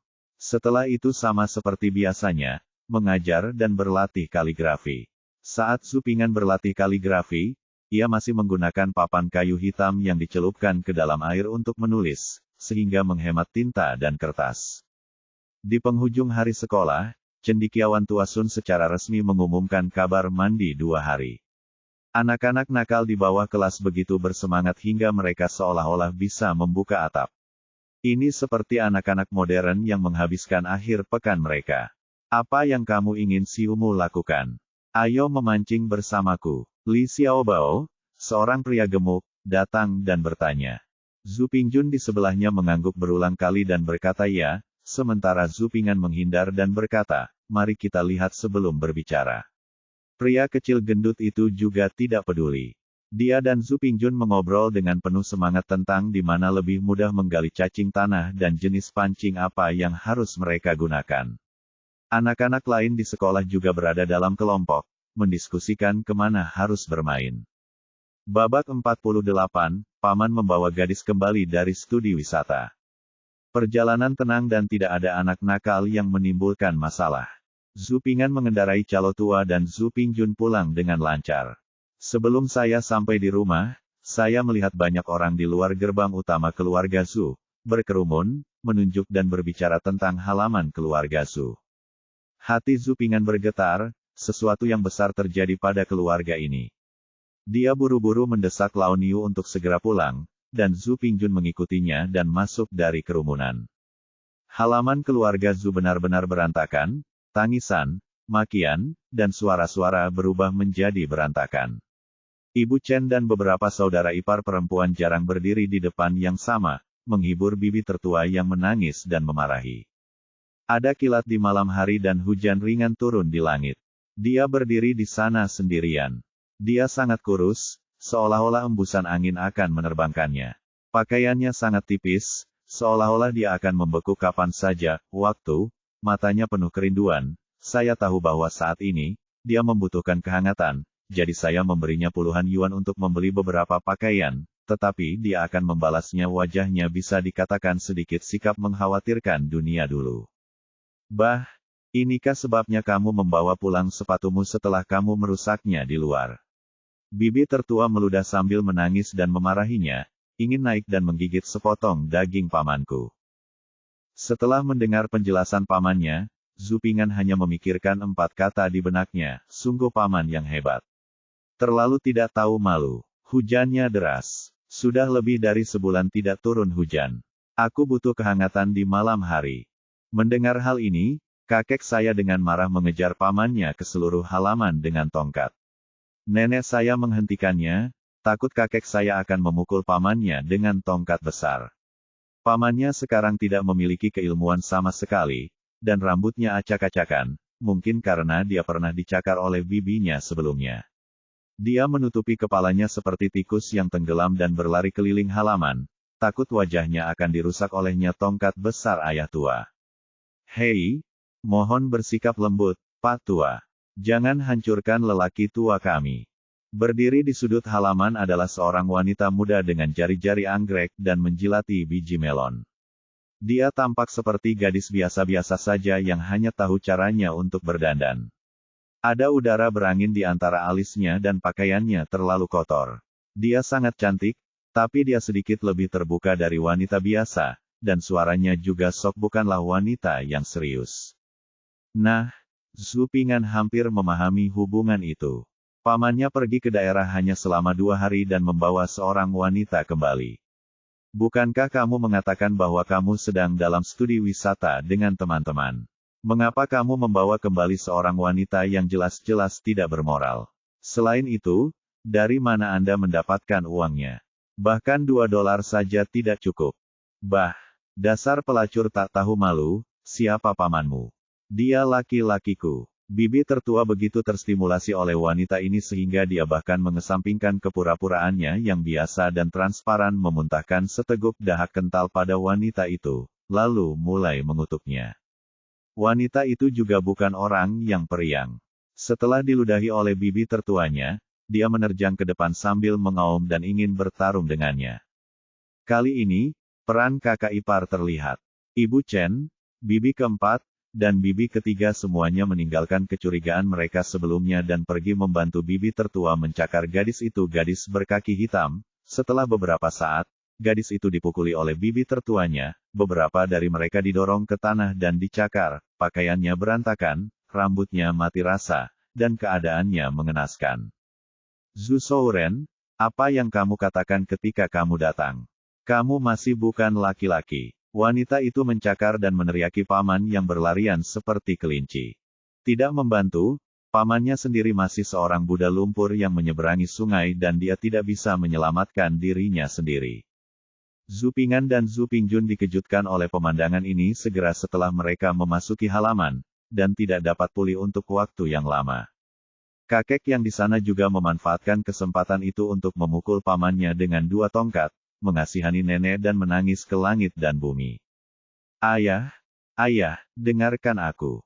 Paman bersembunyi di belakang neneknya dan berbicara dengan panik. Ayah dan paman ketiga tercengang dan tidak tahu harus berbuat apa. Paman keempat memanfaatkan kesempatan itu untuk melihat wanita yang didorong ke tanah oleh bibi dan yang lainnya, dan memanfaatkan kesempatan itu untuk menikmati pemandangannya yang merusak. Dia benar-benar tidak tahu harus berkata apa. Zupingan sadar, turun dari punggung sapinya, dan segera pergi ke gerbang dan menutupnya agar tidak ditertawakan oleh orang luar. Selebihnya, Anda tidak berhak menjadi anak nakal. Ada banyak kebisingan di halaman untuk waktu yang lama, dan kemudian berangsur-angsur menjadi sunyi. Halaman itu diubah menjadi pertemuan percobaan. Kakek sedang duduk di kursi. Kecuali paman dan wanita nakal itu, semua orang menemukan bangku dan duduk di kedua sisi kursi. Paman dan wanita yang berdiri di tengah tampak malu. Dasar brengsek, kenapa kamu tidak berlutut? Kakek sangat marah hingga dia tidak bisa menahan batuk. Nenek buru-buru mengulurkan tangannya untuk membantu kakek menenangkan diri, tetapi kakek mendorongnya menjauh dan mengeluh dengan marah, ini semua salahmu. Paman itu dimarahi oleh kakeknya dan jatuh berlutut.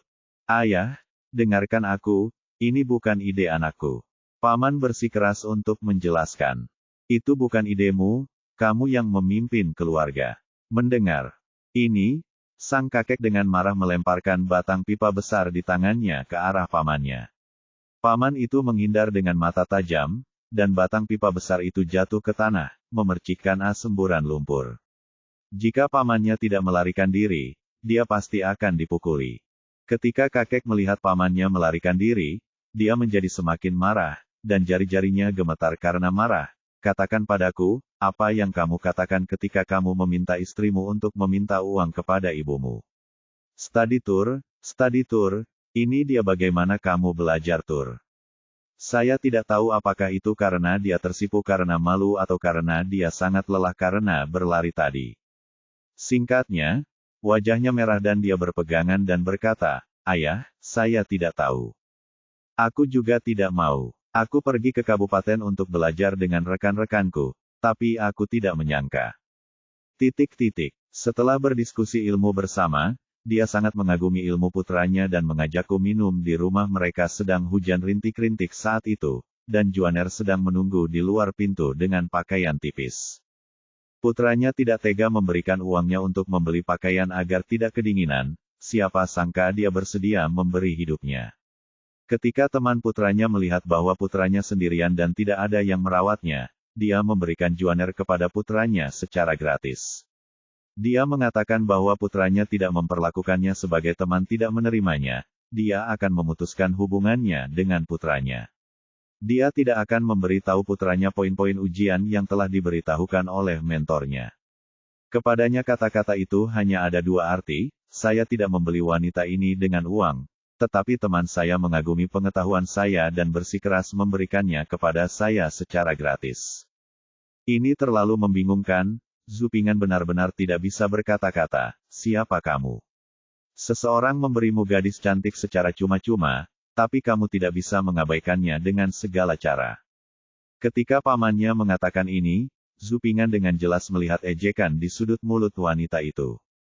Orang tua Xiao Xiao Huo, apakah kamu tidak mendengarkan apa yang dikatakan bos? Itu diberikan sebagai hadiah.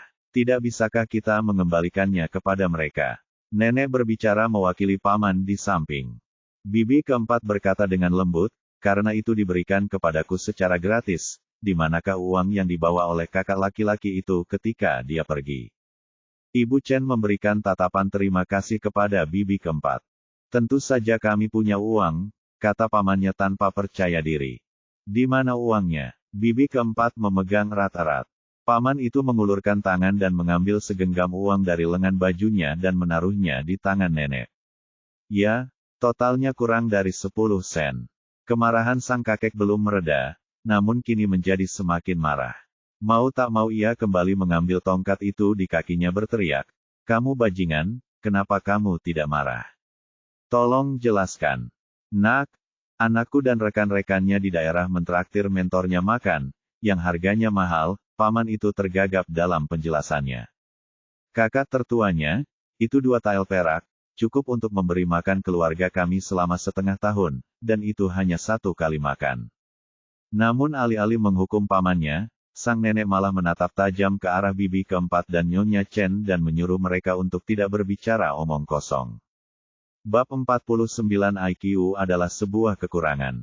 Insiden paman membawa gadis itu kembali dari studi bandingnya diselesaikan di bawah omelan kakek dengan tongkat. Gadis itu diusir dari rumah, dan pamannya akan pergi ke kota kabupaten besok pagi untuk mengembalikannya temannya. Ketika pamannya kembali, pertama-tama dia akan pergi ke aula leluhur untuk berlutut selama sehari, lalu di rumah. Dia dikurung selama setengah tahun dan belajar dengan giat instruksi kakek. Faktanya, jika dipikir-pikir, kakek saya masih menyayangi pamannya, dan hukumannya tidak menyakitkan atau gatal. Faktanya, permasalahan tersebut belum benar-benar terselesaikan, seperti masalah uang 2 arah, seperti masalah paman yang menggoda wanita di luar, yang hanya mengobati gejalanya tetapi tidak mengatasi akar permasalahannya. Masalah ini telah diredam seperti ini, tetapi akibat dari masalah tersebut tidak dapat dihilangkan. Kalau tidak, anggap saja hubungan antara bibi tertua dan paman berada di ambang perang dingin. Setelah kembali ke kamar pada malam hari, saya masih mendengar bibi tertua bertengkar dengan paman di kamar. Bibi tertua sangat menyayangi pamannya dan selalu bangga dengan pamannya. Namun yang terjadi pada paman kali ini menyakiti hati bibi tertua. Bibi tertua menunduk dan meminta 2 keping uang kepada ibu mertuanya itu tidak baik. Paman harus makan, minum dan bersenang-senang dengan gadis itu. Ketika saya sampai di rumah, bibi tertua saya sangat terluka.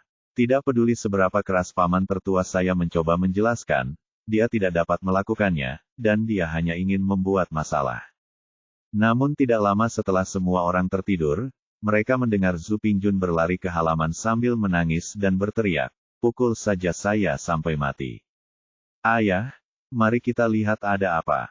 Juner keluar sambil menangis. Ibu Chen mendengar tangisan Zhu Pingjun di halaman dan mau tidak mau mendorong Zhu Souyi ke sampingnya, lalu mereka berdua mengenakan pakaian dan keluar. Zhu Pingan dan kakak tertuanya Zhu Pingchuan juga mengusap mata mereka dan keluar untuk melihat apa yang terjadi. Mengapa bibi dan pamannya berkelahi dan memukuli Zhu Pingjun? Paman ketiga, bibi ketiga, paman keempat dan istrinya juga keluar, dan semua orang bertanya kepada Zhu Pingjun apa yang terjadi. Kemudian, berdasarkan uraian Zhu Pingjun, kejadian tersebut dipulihkan. Selama pertengkaran, bibi dan paman mulai memenangkan hati Zhu Pingjun agar dapat saling menyerang dengan lebih baik. Bibi tertua bertanya, "Juner, apakah ibu baik padamu?" Zhu Pingjun mengangguk dan menjawab ya. Tak mau kalah, paman di sini juga bertanya, "Juner, seberapa baik ayahku padamu?" Zhu Pingjun juga mengangguk dan mengiyakan. Kedua belah pihak mengakhiri ronde dengan hasil imbang. Ini tentu saja bukan hasil yang diinginkan bibi dan paman, jadi mereka bertanya lagi, "Juner, ibu atau ayah, siapa yang memperlakukanmu lebih baik?" "Ibu," dan kemudian dia menjawab, "Kalian semua sangat baik padaku." Sangat bagus. Sejauh ini, jawaban Zhu Pingjun sangat bagus, sungguh luar biasa. Bibi dan pamannya kemudian bertanya, "Sekarang orang tua sedang bertengkar, kamu berada di pihak yang mana?" Zhu Pingjun mendongak dan menjawab tanpa berpikir, "Saya berdiri di sampingmu." Saya berdiri di sampingnya. Di samping. Jadi Zhu Pingjun dipukuli oleh bibi dan pamannya, "Memintamu untuk minggir, memintamu untuk minggir." Zhu Pingan juga terdiam, berdiri di samping, berdiri saja di samping dan dapatkan dipukuli. IQ adalah sebuah kelemahan. Tapi nyatanya kalau dipikir-pikir, Zhu Pingjun memang jadi korban. Kalau orang dewasa bertengkar, anak-anak tidak akan dihukum. Tapi orang tua selalu suka menanyakan pertanyaan ini kepada anaknya setiap kali bertengkar, berusaha mencari rasa kehadiran dari anak-anak mereka. Namun bagaimana Anda membiarkan anak-anak Anda menghadapi dua dilema ini? Namun, jawaban saudara Jun tidak pantas untuk dihajar. Jawaban apapun lebih baik dari ini. Bahkan jika Anda terjatuh ke satu sisi, itu lebih baik daripada memukul seseorang dengan 2 kepalan tangan. Semua orang tidak tahu harus berkata apa, mereka hanya menghibur Zhu Pingjun.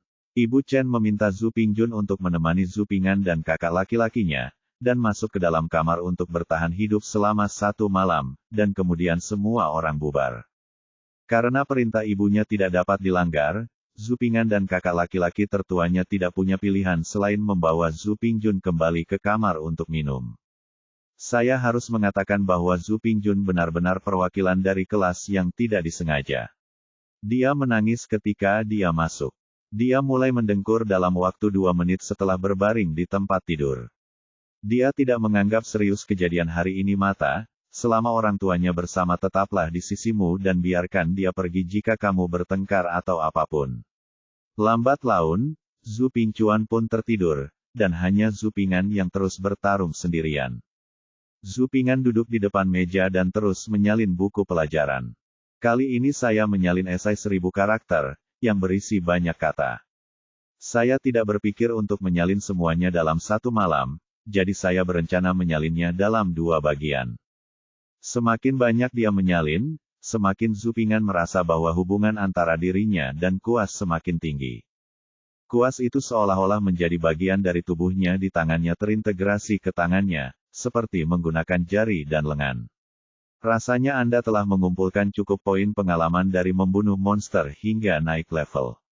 Kaligrafi kuas juga mengalami sedikit kemajuan sekarang. Tampaknya berada pada level yang lebih tinggi dari sebelumnya. Saya adalah seorang pemula sebelumnya, tetapi sekarang ini setara dengan pandangan sekilas tentang tali. Keesokan paginya, sebelum fajar, sang paman disuruh oleh kakeknya untuk mengembalikan Meiji, bahkan tanpa membiarkannya makan. Pamannya juga menginginkan sejumlah biaya perjalanan, tetapi kakeknya memarahinya dan pergi dengan putus asa. Namun, nenek saya menyusulnya dan diam-diam memasukkan sejumlah uang kepadanya, tetapi saya tidak tahu berapa jumlahnya. Tampaknya bibi tertua tidak tidur sepanjang malam, dan dia sangat kurus. Dia hanya minum setengah mangkuk bubur untuk sarapan. Nyonya Chen dan saudara iparnya juga mengesampingkan konflik mereka dan mulai menghiburnya kata-kata baik. Zhu Pingjun tampak sedikit lebih bijaksana. Dia duduk di samping bibinya dan tidak membuat masalah di meja makan seperti sebelumnya. Zhu Ping'an juga bersimpati dengan bibinya, dan tentu saja dia tidak makan lebih sedikit. Kakeknya terus meminta dia dan Zhu Pingjun untuk makan lebih banyak dan makan lebih banyak sayuran. Zhu Ping'an mengandalkan bujukan kakeknya dan membukakan kompor kecil untuk Xiao Yuer. Dia memasukkan beberapa potong telur orak-arik ke dalam mangkuk Xiao Yuer dan menyipitkan mata bahagia gadis kecil itu menjadi bulan sabit. Pamannya pergi ke kota kabupaten untuk mengembalikan Meiji karena malu. Tetapi ketika dia kembali, dia sangat bersemangat dan dengan wajah bersinar. Hal ini membuat Zhu Ping'an sedikit bingung. Bu, ayah, saya mengembalikan gadis itu. Ya ampun, rekannya tahu apa yang terjadi pada saya, dan dia terus meminta maaf kepada saya, mengatakan bahwa dia telah menyebabkan masalah bagi saya, dan memberi putranya setengah pon biaya perjalanan. Putra saya tahu bahwa dia telah melakukan kejahatan serius. Jadi dia membawakan bunga kembali kepada Anda dan orang yang lebih tua.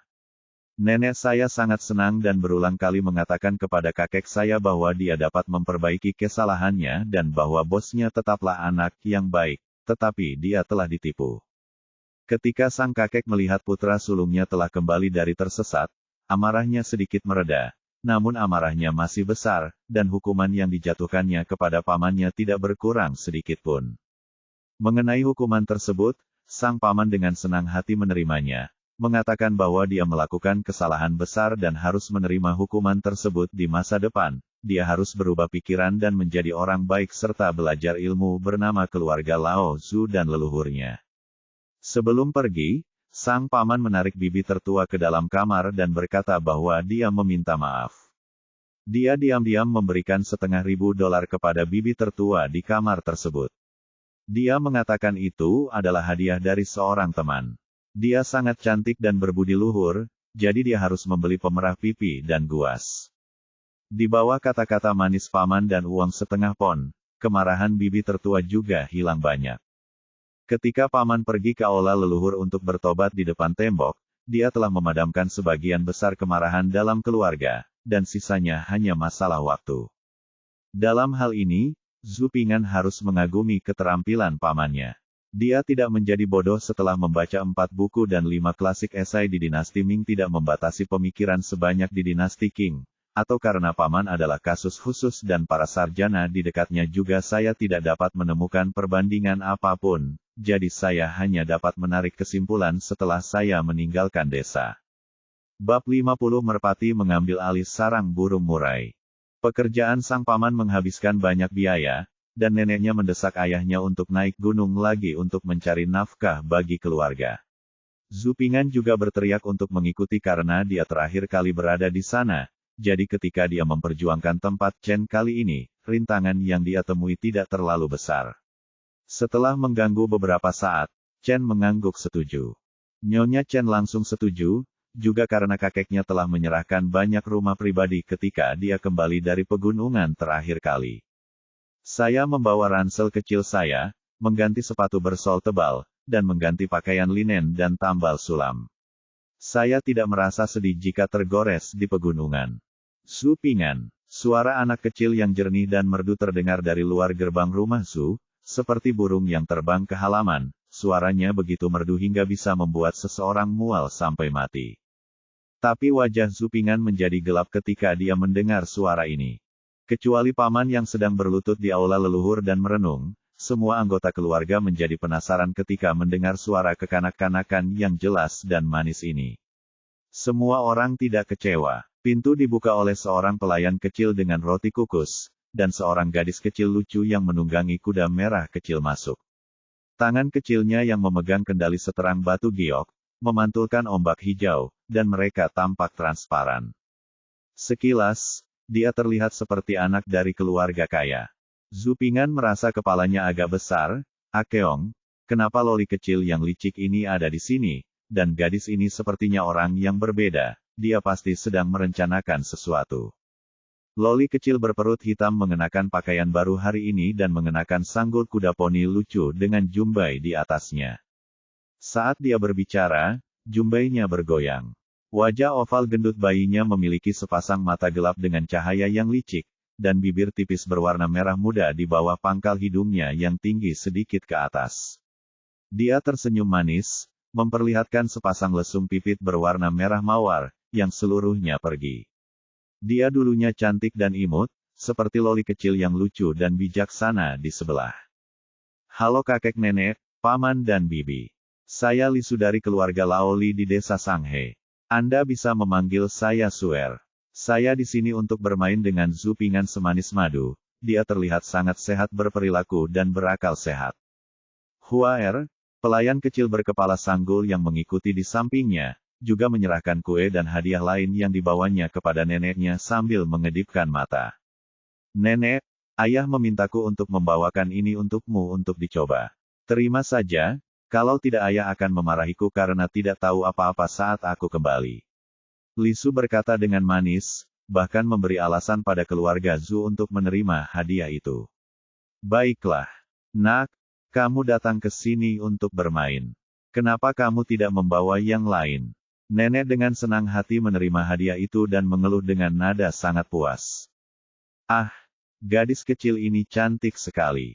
Dia pasti akan menjadi seperti peri ketika dia besar nanti. Mata bibi keempat bersinar, tidak tahu apakah dia sedang melihat hadiah atau lolita kecil. Ya, dia sangat cantik. Bibi tertua memandang lolita kecil dengan mata yang sama seperti calon menantunya, dan bertanya sambil tersenyum, gadis kecil itu ada di sini untuk menemui Juner. Aku di sini untuk bermain dengan Zhu Ping'an. Loli kecil yang licik itu sudah sangat kesal di hatinya, tapi dia masih memiliki senyuman manis di wajahnya. Nyonya Chen sangat puas dengan loli kecil ini, dia tampan, berperilaku baik, dan bijaksana. Kamu, letakkan ranselmu dan berhenti mendaki gunung. Pergi dan bermainlah dengan Suer. Begitu Nyonya Chen merasa puas, dia mengkhianati putra bungsunya, anaknya untuk naik gunung. Zhu Ping'an tampak sedih. Melihat ini, loli kecil yang licik meringkuk di mulut kecilnya dan hampir menangis. Dia menunjuk ke arah Zupingan dengan jari kelingkingnya dan berkata dengan takut-takut, "Bibi sangat baik, tetapi Zupingan sepertinya tidak ingin bermain-main denganku." Lihat nadanya, dia sangat bersalah hingga dia ingin menitikkan air mata, tapi dia tidak bisa menahannya. Itu benar-benar membuat semua orang yang melihatnya merasa tertekan. Zupingan mengerutkan bibirnya. Jika gadis bau ini lahir di zaman modern, dia akan menjadi aktor muda terkemuka. Sayang sekali bakat aktingnya. Nyonya Chen tidak mengetahuinya. Dia berbalik dan melihat Zupingan mengerutkan bibirnya. "Oke, bocah nakal, jangan suka jika kamu tidak menyukainya, kembalikan saja ke orang lain." Membuat wajah. Jadi, Nyonya Chen naik dan meraih wajah tembem Zupingan, menarik wajah tembem Zupingan ke wajah tersenyum, dan menghibur Lolita kecil yang licik itu, sambil berkata, "Tidak, kamu sangat ingin melihat Piggy." Sambil tersenyum, Nyonya Chen tak segan-segan menggunakan kekuatan tangannya. Zupingan merasa wajah mungilnya yang montok itu hampir ditarik oleh Nyonya Chen dan bukan lagi miliknya. Loli kecil yang licik mencapai tujuannya dan memimpin pelayan itu ke kamar kecil Zupingan dengan senyum bangga di wajahnya. Tidak peduli betapa enggannya Zupingan, dia ditampar pantatnya oleh Nyonya Chen dan dilempar ke dalam kamar. Pastor Zhu Shouyi dan kakak laki-laki tertua Zhu Pingchuan pergi ke gunung, sementara bibi tertua, ibu, dan saudara ipar perempuan lainnya sedang mengobrol di halaman. "Rumah Li tua, bukankah itu rumah orang kaya Li di desa Shanghai?"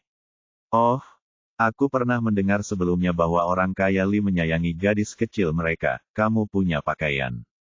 Harganya setidaknya beberapa tael perak. Biar ku beritahu, memanjakan anak perempuan lebih buruk daripada memanjakan anak laki-laki. Lihat apa yang kamu katakan, kakak ipar. Jika aku punya pakaian seperti itu seorang putri yang cantik, aku juga akan memanjakannya. Pergilah ke surga." Suasana di halaman berapi-api, tetapi suasana di dalam ruangan tidak. Zupingan memandang Lolita kecil yang licik dengan wajah tidak senang dan sangat tidak senang. Jika bukan karena gadis bau ini, dia akan pergi ke pegunungan lagi hari ini. "Kamarmu benar-benar buruk." Loli kecil yang licik itu mencubit hidungnya dan melihat ke kamar tidur Zupingan dengan ekspresi jijik di wajahnya. Dia berkata dengan nada mencemooh, "Kandang di rumahku lebih baik daripada kamarmu." "Benarkah?" Zupingan bertanya tidak percaya. Harga diri Loli kecil yang licik itu sangat terpuaskan, dan dia mengangguk penuh semangat, "Tentu saja itu benar. Jika kamu tidak percaya padaku, tanyakan saja pada Huaer." Pelayan berkepala sanggul, Huaer, mengangguk berulang kali. Zupingan memandang ke arah Lolita kecil yang lucu dan berkata dengan ringan, "Kalau begitu kamu kembali ke kandangmu." Loli kecil yang jahat itu tercekik dan tertegun sejenak. "Kenapa kamu masih menunggu di sana? Kenapa kamu tidak segera mengeluarkannya?" Loli kecil yang licik itu marah pada Zupingan dan segera melampiaskan amarahnya pada pelayan kecil Huaer yang berdiri di samping. "Oh, maaf, Nona." Huaer, pelayan kecil Baozi, segera mengeluarkan sebungkus makanan ringan yang lezat dari tangannya, membukanya dan meletakkannya di atas meja di depan Zupingan. "Ini, aku akan memberimu sesuatu untuk dimakan. Mari kita lanjutkan pembicaraan tentang penembakan condor," desak Loli kecil yang jahat. "Tidak." Zupingan menggelengkan kepalanya dan menolak. "Apakah kamu akan memberitahuku?" Loli kecil yang jahat itu mengancam. "Jangan beritahu aku." Zupingan mempertahankan pendapatnya. "Kamu tidak akan memberitahuku, kan?" Loli kecil yang licik itu cemberut, lalu berbalik ke pintu dan berteriak keras, "Bibi, bibi." Setelah mendengar ini, Nyonya Chen segera berlari masuk. Begitu dia masuk di pintu, dia memelototi Zupingan, dan kemudian bertanya kepada Loli kecil yang licik itu dengan sangat lembut, "Apakah Zupingan mengganggumu? Beritahu bibimu dan aku akan memberinya pelajaran." "Aku akan pergi, ibu, aku tetap melakukannya. Bukan milikmu anak kandung." Zupingan sangat terluka. Di bawah perhatian Nyonya Chen yang lembut, Loli kecil yang licik itu menggelengkan kepalanya, mengambil camilan dengan tangan kecilnya dan memasukkannya ke dalam mulut Nyonya Chen, sambil tersenyum manis, "Saya tidak menindas bibi saya hanya ingin Anda mencobanya, camilan ini." Petik 2. Suer enak sekali. Chen langsung luluh dengan tindakan loli kecil yang jahat itu. Dia gadis kecil yang berperilaku baik dan bijaksana. Dia bahkan berpikir begitu jika dia ingin memiliki anak perempuan. Melihat Li Su baik-baik saja, Nyonya Chen merasa lega. Sebelum pergi, dia meraih telinga Zhu Ping'an dan memerintahkan, bermainlah dengan baik dengan Suer, tapi jangan menindas orang lain ketika mereka baik, jika tidak, berhati-hatilah dengan kulitmu. Zhu Ping'an sampai Chen keluar, dia terlalu terkejut untuk bereaksi. Sial, burung merpati menempati sarang burung murai.